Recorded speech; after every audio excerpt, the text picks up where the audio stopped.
Assalamualaikum warahmatullahi wabarakatuh Kang Bro, ketemu lagi dengan Iwan beneran Kang Mas. Cak nyuwun sewu kalau IWB sudah cukup lama nggak buat video mungkin hampir 1 minggu sebab IWB sedang ya di kampung halaman Cak. Kita menikmati yang namanya liburan, kita menikmati kondisi kampung halaman dan ini membuat IWB jadi ya kurang fokus ya untuk membuat video buat sampean semuanya. Tapi tenang teman-teman semuanya, selain liburan pastinya, IWB juga terus memantau perkembangan MotoGP walaupun sekarang summer break semua pembalap MotoGP liburan, Cak, atau holiday yang cukup lama setelah mereka berjuang pada paruh pertama musim 2025. Nah, teman-teman, di antara beberapa informasi ada satu poin yang sangat menarik yang ingin IWB share ke semuanya. Ini adalah tentang bagaimana Ducati dan bagaimana juga Marc Marquez termasuk Pecco. Sampean tahu sendiri bagaimana kondisi Ducati yang dibuat pusing dengan perbedaan feeling antara Pecco dan juga Marquez. Dan teman-teman, kalau kita membedah bagaimana yang dilakukan oleh Gigi Dall'Igna, sebenarnya engineering atau kepala teknisi, orang yang luar biasa di belakang Ducati, improvement, pengembangan GP Series ini memang dibuat pening dengan kondisi saat ini. Saya tahu sendiri bahwa Gigi sudah menekankan, Gigi sudah memberikan semacam konfirmasi yang terjadi pada Pecco Bagnaia di Ducati adalah tanggung jawab Ducati, tanggung jawab mereka, tanggung jawab dia sebagai leader of the leader. Akan tetapi sejauh ini memang ada dua perbedaan opini, Cak, yang selalu menjadi bahan perbincangan dari semuanya, termasuk sama tahu sendiri para pembalap yang menggunakan GP25 ada 3 rider, yakni sama tahu sendiri Pecco Bagnaia, kemudian juga Fabio Di Giannantonio dan Marc Marquez. Hanya ada 3 pembalap, Cak, yang menggunakan atau yang mengandalkan GP25. Dan 3 pembalap ini yang paling menonjol adalah Marquez dan yang sering kesulitan.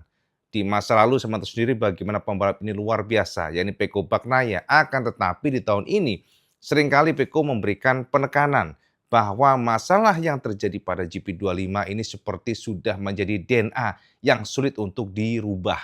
Jadi dia sudah clear banget, Cak, memberikan penekanan, memberikan semacam garis bawah lah ya, jadi ditekankan oleh Pecco. Yang menjadi masalah pada GP25 adalah yang pertama kestabilan pada saat braking dan juga pada saat masuk ke tikungan entry corner. Ada 2 poin, Cak, yang ditekankan oleh Pecco. Yang pertama adalah bagaimana reaksi motor. GP25 ketika direm, masuk tikungan, feel-nya pada saat rem ditekan, maka motor ini seperti nyelonong. Jadi tidak ada rasa pede pada saat dia masuk tikungan. Itu yang pertama, Cak. Makanya saya tahu sendiri kemarin Pecco sempat menggunakan beberapa opsi ya untuk depannya dan bahkan tim Ducati sudah merubah disc brake depannya dengan ukuran yang di atas rata-rata. Jadi 355 mm dan ini adalah terbesar untuk ukuran MotoGP. Dan kemudian karena sesuatu hal yang terutama adalah bobotnya, Cak. Dengan disc brake yang besar, ternyata tidak cocok untuk model sirkuit yang menikung cepat ya, menikung cepat dan juga sempit. Dan itu membuat bobot dari motor juga bertambah di depan, tentunya, Cak, karena kan dengan model karbon yang lebih besar ukurannya, maka itu akan membuat bobotnya juga bertambah. Dan ternyata dari sana, Cak, akhirnya diputuskan oleh Pecco untuk mencopot atau menggunakan yang standar disc brake-nya. Jadi itu bukan solusi ternyata, Cak. Sebab beberapa kali kita lihat bagaimana Pecco very fast pertama kali, tapi setelah itu dia kedodoran. Dan ternyata yang dirasakan oleh Pecco adalah selain dari disc brake-nya, selain dari feel pada saat mengerem, masuk tikungan juga tidak pede, ternyata juga terjadi degradasi ban yang cukup cepat dibandingkan dengan GP24. Jadi feel motor memang berbeda, itu intinya. Nah, teman-teman, dari semua rentetan yang IB jabarkan sama semuanya tadi, dari A sampai Z, dan di saat yang sama pula sama tahu sendiri bagaimana sangat kuatnya Marquez, very strongnya Marquez, dan kita tidak bisa pungkiri, Cak, Marc adalah pembalap yang memang bertalenta, kita nggak bisa pungkiri itu. Dan Marc adalah pembalap yang bisa menutupi kekurangan motor yang sudah sama tahu sendiri bagaimana Honda. Honda, Cak, RCV di masa lalu, di era zaman dulu, Cak ya, di era Valentino Rossi, ini adalah motor dream bike bagi para pembalap. Tapi 2013 ketika Marquez masuk, di sanalah kita lihat bagaimana stagnannya pengembangan dari Honda. Sebab teman-teman, ketika para pembalap non Marquez, maksudnya di luar Marquez yang mengeluh dengan performa RCV, engineering Honda tidak mendengarkan. Sebab dia melihat bagaimana performa Marquez yang luar biasa. Bagaimana Marquez yang very sharp, very fast, dan unbeatable. Ya bagaimana enggak, Cak? Di tahun pertama 2013 sudah menjadi juara dunia MotoGP. Dan itu di-maintain terus oleh Marquez, walaupun up and down ya. Tapi secara umum, itu luar biasa, Cak. Jadi Marquez menguasai MotoGP sebelum dia cedera, dan itulah yang membuat pengembangan Honda RCV pun kita katakan mengalami kemunduran. Sebab tidak mendengarkan. Ini loh, keluhan dari pembalap lainnya tidak didengarkan. Dulu ada Cal Crutchlow ya teman-teman semuanya, di masa lalu dengan Hondanya yang juga mengeluh. Dani Pedrosa memberikan masukan ke digubris, kemudian juga ada beberapa case lah teman-teman semuanya, di mana akhirnya kita bisa katakan bahwa Marquez suka nggak suka, Marquez tidak terasa dia adalah pembalap yang memiliki kelebihan, tapi sekaligus akan membuat pengembangan stagnan dan itu menghancurkan Honda, Cak. Itu menghancurkan Honda karena Honda terlena. Nah, teman-teman, ini yang ingin WB share ke sama semuanya, WB tekankan ke sampean semuanya tentang satu poin yang saat ini menjadi perbincangan semuanya, Cak. Di media semuanya memperbincangkan ini. Jadi membahas mengenai ini. Bagaimana akhirnya Michel Pirro, saya tahu sendiri kan, Ducati mengandalkan Pirro untuk mengembangkan GP Series. Dari masa lalu hampir 1 dekade lah, kita katakan demikian. Dan Pirro adalah pembalap yang super tajam untuk development. Dan dari Pirro lah data diolah, kemudian dikembangkan oleh Ducati dan memang ya behind the scene-nya kita tahu sendiri kepala teknis yang luar biasa Gigi Dalina mampu menerjemahkan apa yang dirasakan oleh Pirro kemudian juga diterjemahkan dalam bentuk R&D, pengembangan yang menjadikan Ducati super strong saat ini. Dan tentu saja setelah kedatangan Pecco, semuanya makin lengkap karena Pecco adalah pembalap yang memiliki feeling sangat tajam. Sekali lagi, Pecco memiliki feeling sangat tajam, tapi ternyata juga memiliki sedikit weakness dibandingkan dengan Marquez, yakni ketika motor nggak sempurna, motor nggak perfect, maka semuanya akan bermasalah.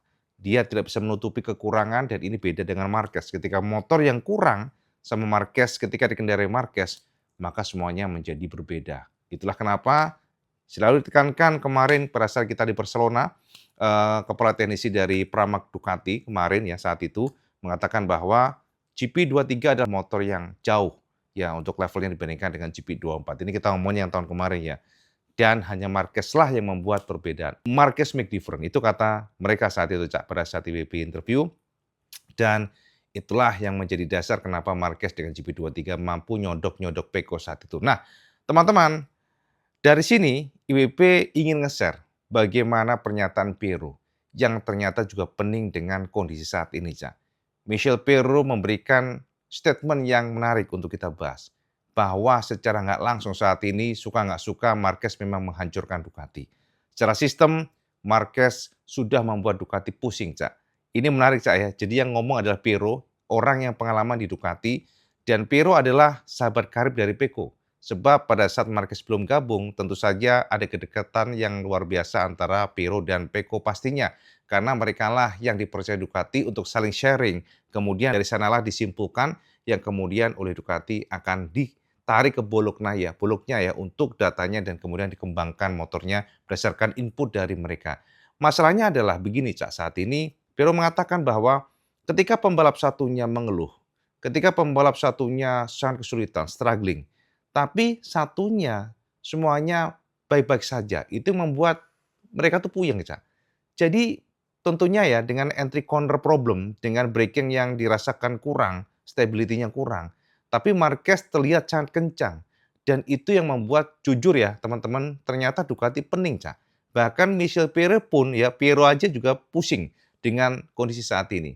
Karena kenapa? Dia ingin membantu Pecco, Cak, katanya Pirro ini. Tapi masalahnya adalah semuanya terasa sulit. Dan teman-teman tentu nggak afdol kalau kita nggak kutip pernyataan lengkap Pirro, ya Michel Pirro, yang terbaru, bahwa Pirro secara nggak langsung mengakui bahwa Marc Marquez telah menghancurkan Ducati. Suka nggak suka, pelan dan pasti memang sistem yang di Ducati sekarang ini mulai hancur gara-gara Marquez. Sebab kenapa? Itu tadi, dengan data yang dikumpulkan, dengan data yang sekiranya udah oke, ternyata semuanya terasa nggak bekerja untuk Pecco, tapi bekerja untuk Marquez. Jadi itulah membuat mereka pening. Nah, teman-teman, berikut pernyataan Pirro yang gue sudah terjemahkan dari MotoGP dan tentu Ini menarik untuk kita share ke semuanya betapa kondisi saat ini jika nggak disikapi dengan cepat oleh Ducati, ya, khususnya Gigi Dalina, tentu akan membuat pengembangan Ducati semakin pusing, Cak. Sebab sama tahu sendiri ketika semuanya bisa ditutupi, kekurangan motor bisa ditutupi, ya, jadi di-cover oleh Marquez, tentu ini menjadi sesuatu hal yang sulit untuk mencoba digali lebih dalam. Sebab dengan pembalap Marquez maksudnya semuanya oke-oke aja, sementara Pecco problem. Berikut kata Michel Pero yang kita terjemahkan dari MotoGP, betapa kondisi saat ini memang membuat mereka pening. Berikut kata Pero, "Inilah fase balapan. Ada saatnya kita tak terkalahkan, namun ada juga tahun-tahun yang sedikit lebih rumit. Kita telah melihat bahwa Marc Marquez selalu menjadi pembalap yang sangat berbakat dengan kemampuan beradaptasi yang luar biasa di semua kondisi, di semua motor. Namun aku rasa hal ini sedikit mengganggu keseluruhan sistem di Ducati. Bagnaia yang selama bertahun-tahun telah menunjukkan bahwa membutuhkan beberapa balapan untuk beradaptasi, justru sekarang lebih kesulitan. Jelas, ketika kamu memiliki Marquez sebagai rekan tim yang tidak menunjukkan masalah tertentu, sulit untuk memahami apa yang harus disalahkan. Kami telah mencoba segala hal dan sedang mencoba memahaminya, tetapi masih belum terselesaikan. Fakta bahwa Pecco tidak dapat tampil sebaik sebelumnya tidak bisa kita sepelekan dan pungkiri. Ini soal feeling.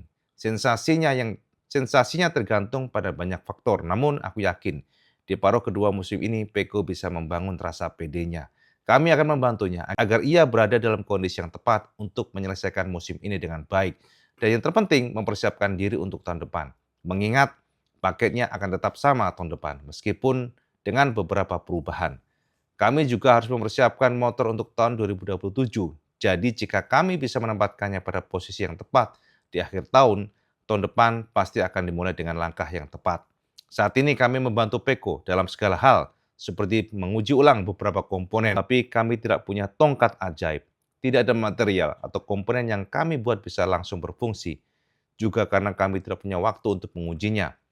Kalian harus melakukannya saat balapan dan kami tahu betapa sulitnya itu. Ini adalah upaya tim, bekerja sama dan berjuang, dan kami yakin bisa keluar dari situasi ini seperti beberapa tahun lalu. Kami akan mencoba melakukan hal yang sama tahun ini. Untungnya, sisi lain garasi kami berfungsi. Tim satelit bekerja dengan baik. Itu positif. Karena kami selalu ingin memastikan bahwa motornya berfungsi. Tetapi sisi lain, motor warna merah masih ada PR. Bagaimanapun aku yakin kami memiliki tim terkuat, sebuah tim impian, dan kami seharusnya senang karenanya. Aku senang Marquez kembali untuk membuktikan kemampuannya, meskipun di sisi lain aku merasa kasihan pada Pecco, karena dialah pembalap yang membawa kembali kejuaraan dunia ke Ducati. Kami telah bekerja selama kami telah bekerja sama selama bertahun-tahun. Aku telah menyaksikannya tumbuh, lalu aku harus melihatnya dalam kesulitan seperti ini. Itu jelas sedikit menggangguku. Kami mencoba segala cara untuk membantunya, tetapi ternyata itu belum cukup, Cak. Nah, itu Kang Mas ya. Yes, pernyataan lengkap Michel Pero yang begitu dalam, yang begitu apa ya, terasa sekali Cak, bagaimana pentingnya Michel Pero. Pero ini adalah sahabat karib, ya kita harus katakan itu ya, sahabat karib dari Pecco, karena memang mereka bekerja sama cukup lama sebelum Marquez gabung dengan Ducati. Jadi sharing antara test rider dengan pembalap utama itu hal yang jamak Cak, dan ternyata itu juga membuat Pero merasa tertekan. Jadi Pero merasa kasihan dengan Pecco sebab sama tahu sendiri Marquez begitu luar biasa, no komplain ya, walaupun ya ada komplain dikit lah, tapi selalu di lapangan cepat. Sama tahu sendiri bagaimana kemarin ya kita tahu Marco Bezzecchi yang super fast kemarin pada saat balapan dan ternyata Marquez masih bisa mengalahkan. Di saat sama tahu sendiri bagaimana kedodorannya Pecco untuk mencoba mengejar Marco Bezzecchi dengan Aprilianya. Jadi semua yang di-share kemarin, semua yang kita tonton kemarin adalah sebuah representatif jelas bagaimana skill dan bakat Marc Marquez yang tak terkalahkan, uncomparable ya, tak bisa dibandingkan lah Cak bahasanya. Jadi teman-teman itu adalah penekanan dari Pero yang suka nggak suka memang ya kita harus katakan Marquez memang sedikit membuat kesulitan bagi tim dari Ducati. Sebab dengan satu pembalap kencang, sekali lagi, lainnya problem itu akan membuat mereka pusing dengan arah mana yang akan mereka tempuh. Sebab dengan taruhlah gitu Cak ya, dengan suspensi A, taruhlah ya, Pecco kesulitan, tapi Marquez kencang. sementara disc brake A ya, B khususnya gitu ya, mungkin disc brake B. Ternyata Peko merasa ini nggak pakem, tapi ternyata Marquez bisa pakem. Itu kan membuat mereka pening, Cak.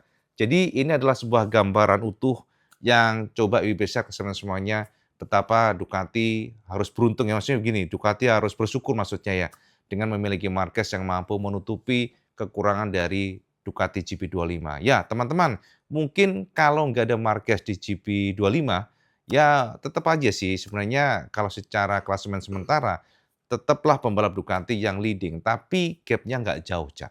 Artinya memang secara level saat ini tim lainnya sudah mulai mendekati, mengingat sebenarnya sendiri Ducati memiliki limitasi untuk ngetes, dan itu membuat secara pengembangan lebih lambat dibandingkan dengan sebelumnya. Ini tidak terjadi pada tim-tim yang kita katakan semakin cepat dan kencang, dan Aprilia sementara sendiri saat ini semakin kencang pengembangan mereka terstruktur dengan jelas dan sangat pasti arahnya kemana. Karena sementara sendiri ya, saat ini yang menjadi acuan dari Aprilia sudah dijelaskan kemarin, kita juga jelaskan ke semuanya, bahwa Rivola memberikan penekanan saat ini memang tidak ada pembalap satu atau pembalap dua, tapi yang harus menjadi kesadaran penuh bagi Jorge Martin yang menjadi acuan dan referensi nomor satu saat ini Marco Bezzecchi, dan itu harus diterima oleh Martin mengingat Martin adalah newcomer saat ini di Aprilia. Jadi itu gambaran ke semuanya betapa Ducati pada kondisi yang memang tricky ya teman-teman semuanya. Dan teman-teman IBB berharap jangan sampai sensitif mungkin mengatakan bahwa Marquez menghancurkan Ducati. Bukan menjelekkan Marquez, bukan. Tapi ini justru kita memuji Marquez dengan problem bike, dengan motor yang ada limitasi. Marquez tetap tak terkalahkan. Ini kan gila, Mas. Marquez tetap luar biasa ya, menutupi kekurangan itu adalah talenta yang dari kacamata IWB tidak semua pembalap memiliki. Ya, teman-teman, itu Cak share IWB. Kemarin IWB sempat buat ini di artikel. Ternyata komen-komennya pedes-pedes Cak. Katanya, ini bukan menghancurkan, Cak. Ini hanya sistemnya yang rusak. Nah, ini sama aja, Kang Mas. Secara eksplisit ya. Jadi memang tidak gamblang banget, tapi secara indikasi. Untungnya Ducati menyadari itu, Cak. Jadi Ducati nggak seperti Honda yang mereka tetap kekeh, ya udahlah tetap Marquez aja lah patokannya. Tapi Ducati mencoba untuk mencari balancing terbaiknya supaya semua pembalap kencang, nggak hanya Marquez yang kencang. Jadi ini adalah pujian buat Marquez, Cak. Bukan menjatuhkan Marquez. Sebab Marquez justru menjadi pembalap yang tak terbantahkan sebagai pembalap yang luar biasa talentanya. Ya, itu Cak ya. Yang pertama Kang Mas. Nah, yang kedua Cak, ternyata ada kegundahan dalam tubuh Yamaha saat ini Cak. Sebab Yamaha informasinya mereka ingin nge-push banget untuk project V4-nya Cak. Namun ini menjadi problem. Saat ini adalah ternyata akselerasi kecepatan dari mesin V4 mereka tidaklah terlalu menggiurkan, Cak. Tidaklah terlalu menjanjikan, itu intinya. Sebab ternyata kita sudah share ke semuanya pada pengetesan dan rata-rata mesin V4 Yamaha tertinggal 2 detik dibandingkan dengan inline 4 mereka. Jadi pada saat pengetesan pun ternyata tidak terlalu menjanjikan, walaupun tentu masih ada ruang yang banyak untuk improvement. Dan teman-teman, secara power pun informasi yang kita dapatkan dari Fernandes, ternyata Yamaha tidak mengeluarkan penuh V4-nya. Jadi ibaratnya Cak, powernya itu masih diincrit-incrit Cak, bosennya Cak. Kita nggak tahu apakah ini salah satu cara Yamaha untuk mencoba hanya mengumpulkan data dan mencoba untuk menutupi potensi aslinya. Tapi memang semuanya ini butuh proses. Sama tahu sendiri bagaimana Ducati yang butuh 1 dekadean baru mereka mampu melejit ke atas. Dan tentu dengan engine yang baru V4 ini adalah sebuah konsep new bagi Yamaha dan itu nggak mudah pastinya Cak, walaupun dibantu oleh tim-tim ya sementara sendiri Eropa ya yang gabung dengan mereka ya. Dan ternyata ini pun masih secara umum mesin yang mereka gadang-gadang akan menggantikan inline 4 ini masih kesulitan untuk di-push. Dan teman-teman, walaupun kita sudah membahas mengenai ini ya, dan kita sempat percaya diri dari beberapa spill media, bahwa sepertinya inline 4 V4 maksudnya ya, akan dicoba untuk turun di wildcard di tahun ini. Tapi rumor-rumor mengatakan bahwa sepertinya bisa saja mundur, Cak. Sebab engine V4 Yamaha terlalu less power ya. Jadi itu pertama. Yang kedua adalah secara paket ya teman-teman. Karena memang kalau motor Cak, mengganti mesin nggak hanya mesin doang Cak. Karena semuanya harus diganti. mulai dari elektroniknya, mulai dari sasisnya, swing arm-nya, disesuaikan semuanya, Cak. Mengingat posisi konfigurasi pistonnya itu berbeda. Jadi itu yang membuat semuanya harus diracik dengan benar-benar sangat presisi ketika motor akan digunakan untuk turun MotoGP. Jangan sampai memalukan, Cak. Ya, jadi potensi untuk pengetesan bisa saja mundur, bisa saja nggak jadi tahun ini, tapi memang, rumornya Yamaha sedang mencoba nge-push akan diturunkan at least di Sepang, Malaysia nantinya pada akhir tahun ini. Jadi diharapkan demikian dan teman-teman kita juga mendapatkan kabar bahwa Toprak sepertinya tidak harus menunggu Valencia untuk pengetesan. Jadi diduga nantinya Yamaha akan mencoba untuk nge-push supaya Toprak bisa ngetes M1 itu sebelum di Valencia GP. Jadi kita harapkan ya mungkin kalau sebelum Valencia, ya kira-kira di mana ya bisa aja ya nanti ada beberapa sirkuit di Asia ataupun di Australia mungkin bisa saja kita nggak tahu. Tapi yang pasti memang saat ini intinya adalah Yamaha berusaha supaya Toprak bisa ngetes mesin M1 sebelum Valencia. Itu kabar yang paling update teman-teman semuanya. Oke, jadi gitu Cak, update informasi buat semuanya tentang MotoGP. Mohon maaf sekali lagi, mohon maaf kalau IWB nggak banyak upload video. Kita akan usahakan upload lagi, mencoba untuk upload lagi supaya sampean mendapatkan informasi update lah tentang MotoGP. Dan ini adalah penekanan yang IWB nge-share mengenai keluhan, bukan keluhan sih mungkin lebih kepada reveal fakta dari Michel Pirro kondisi Ducati saat ini yang memang pening dengan situasi di mana Pecco mengeluh dan tidak bisa optimal menggunakan GP25, tapi di sisi lain Marc Marquez super fast, very fast, dan tergambar bagaimana gap klasemen sementara yang memang super duper sangat-sangat jauh. Itu Cak intinya Cak ya. Sekarang cuman komen di bawah Cak. Kira-kira kalau menurut sampean semuanya, apakah Ducati akan fokus untuk mencoba mengikuti Pecco atau justru Ducati wes lah kita nyerah, kita fokus saja kepada Marc Marquez. Sampean komen di bawah. Seperti biasa kalau sampean suka video sampean like, share dan subscribe. Ojo lali Kang Mas. Sampai sholat 5 waktu karena itu yang paling penting. Assalamualaikum warahmatullahi wabarakatuh. Selamat